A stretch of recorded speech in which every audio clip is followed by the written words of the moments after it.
this is going to be my review of the Elseworlds comic known as the Superman Monster. Now, the Superman Monster was written by Dan Abnett and Andy Lanning as an Elseworlds story involving... Okay, how can I describe this? It's Superman, but as the Frankenstein monster. Yeah, you heard me right. A Superman Frankenstein monster. Now, the story starts off with Perry White. It's an alternate universe in the 18th century with Perry White and Commissioner Gordon, exchanging stories at the Iceberg Lounge in this 18th century Gotham. And what is going on is that he's telling, Perry White is telling Gordon about, the tale of Victor Luthor. Yeah, Victor Luthor. And he basically tells me, I know a story that, will get you interested. It's about a man who created the greatest monster in the world. So the story starts off with Victor Luthor. With Luthor pretty much being, he's a very esteemed scientist, but he's incredibly arrogant, and he gets kicked out of a science academy for, going against the will of God for trying to create a man through a cadaver. And at the same time, he's proposing to his wife, who's Lois Lane in this universe. They don't call her Lois Lane, it's something else.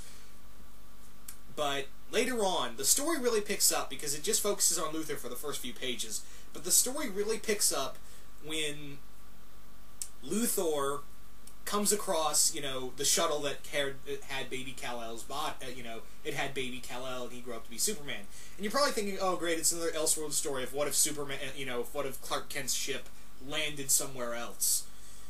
So, yeah, it actually doesn't turn out like that. Yeah, Luthor discovers Clark Kent, he discovers Kal-El's ship, but when he opens it, he finds a dead baby skeleton. Yeah, apparently the ship that that had Kal-El in it, its life support systems failed, and the baby died. Baby Kal-El died, and Luthor uses the body, he uses the DNA to create a Superman monster. So it's pretty much not really Superman, it's really Bizarro. But I guess the Bizarro monster wouldn't have that same marquee value, but yeah, this is more of a story, it's pretty much Bizarro. So Luthor creates a Frankenstein monster, and it's so cool too, because if you're a fan of Hammer horror, there are scenes in here that feel right out of The Curse of Frankenstein, and it is so cool too. But one thing I kind of noticed, because he pretty much, Luthor deconstructs the ship and uses the AI of Jor-El to help him build this new Superman monster. And when he's done constructing it, when he brings it to life, for some reason he's in a black suit with an S on it. And I'm like, really? Why did you put the S on? I mean, yeah, it's Superman, I know, it's supposed to be Superman, but what drove this version of Luthor to put an S on it? It just seems kind of you could have just put him in a black suit. I don't know, maybe just, hey, I need to put something on that chest, so here you go, here's an S. That's what it felt like. And it does feel like the Boris Karloff, and a mixture of the Boris Karloff and not Mary Shelley's novel of Frankenstein from then on, and also The Bride of Frankenstein later on. But this pretty much follows the this Frankenstein monster has all the powers of Superman, since it was made from the dead baby's DNA, and it does later on find this universe's version of the Kents, and they're known as the Kants, and he gets the name Klaus Kant. And from then on, if you've seen the Boris Karloff movie, or you've read the Mary Shelley's book, you know how this story is. But it just feels like it feels like that later on. And also you get the Bride of Frankenstein with no big spoiler here, but pretty much what happens is the Lois Lane of this universe dies, and it just feels like the romance between the Superman monster and Lois Lane when she becomes a monster herself is very forced.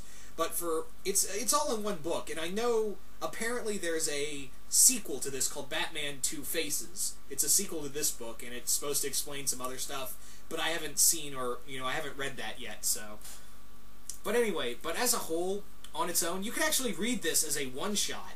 Like I said, there's a Batman Elseworlds story as well, but with the Superman monster, you could read this as a one-shot and just be content with it, because it leaves off like that. I felt like they just put a sequel on, like, hey, let's just make a sequel with Batman.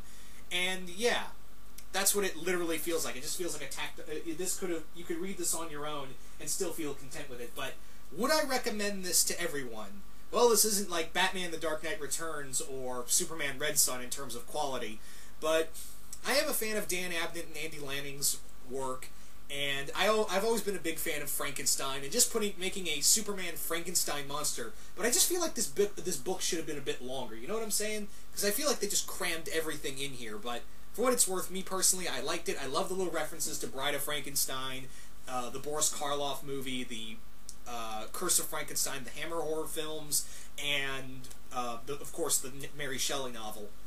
So if you're interested in something if you're also a fan of Frankenstein and also a really big Superman fan, I'd say give this a look. It's interesting, but also is kind of predictable at the same time. So I wouldn't recommend this for everyone, but it's at least, if you're a fan of, classic campy horror films and, superhero stuff, I'd say give it a shot. I mean, but yeah, look for it. I got this out of a dollar bin, alright?